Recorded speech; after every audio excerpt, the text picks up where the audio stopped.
Well, as part of the post office scandal, the former CEO of the post office, Paula Venables, who lives in Bedfordshire, is going to hand back her CBE.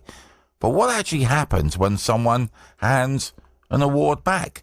Mark Llewellyn-Slade is a honours expert and is the CEO of the awards intelligence. Good morning to you, Mark. Morning, Andy. Thank you for joining us on the show. So how unusual is it for someone to give their award back, Mark? Oh, it's very unusual. Only 114 people have had their honours taken away over the last 100 years or so. So it's not very common at all.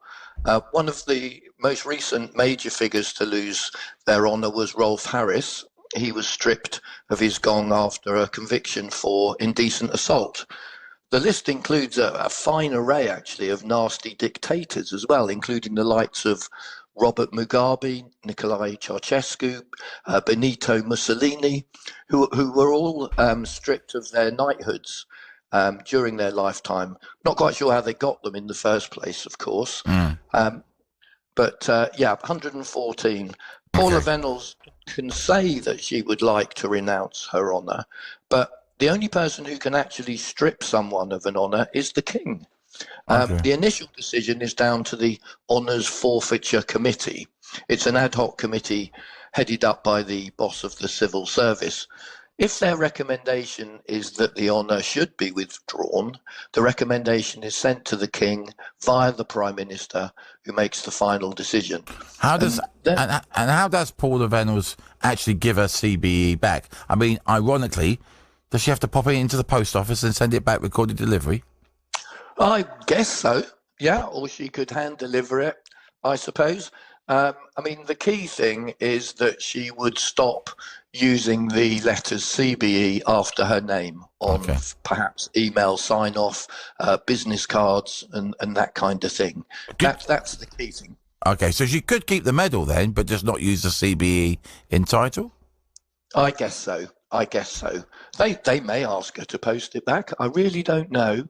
But the key is she must stop using those letters publicly. Because it is unusual, isn't it? Because we often hear stories about people who have been awarded CBEs, MBEs, etc., and they say, no, I don't want it, and they decline the offer. That's quite common, isn't it?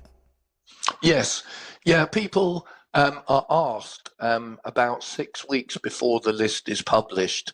They'll receive a letter or an email saying that the king is minded to give them whatever it is, MBE, CBE, whatever.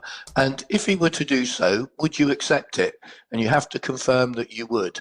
So the purpose of that is to spare the king's blushes, because in the past, one or two people who have just been automatically put on a list have publicly turned it down, either for political reasons or because they don't believe in the honour system, or don't like the government of the day. So for Paula Venables and her CB, she would have known 6 weeks before she got it that she was getting it.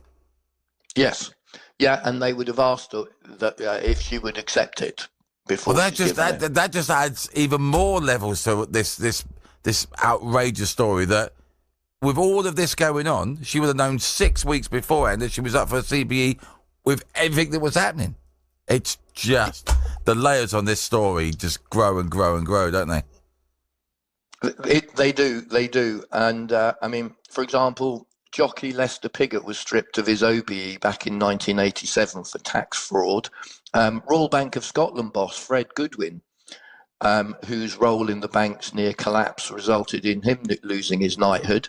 There's also James Crosby, you may remember, the ex-Halifax boss, who was stripped of his knighthood for the poor way he ran the bank.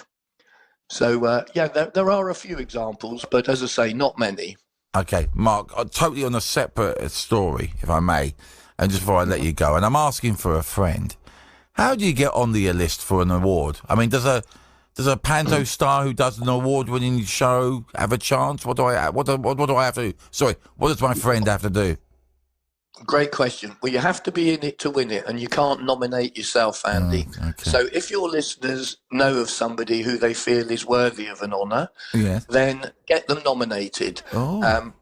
If they're not sure if somebody's worthy, then give us a call here at Awards Intelligence or drop us an email, and we'll arrange to give them a free, honest assessment of their chances of success.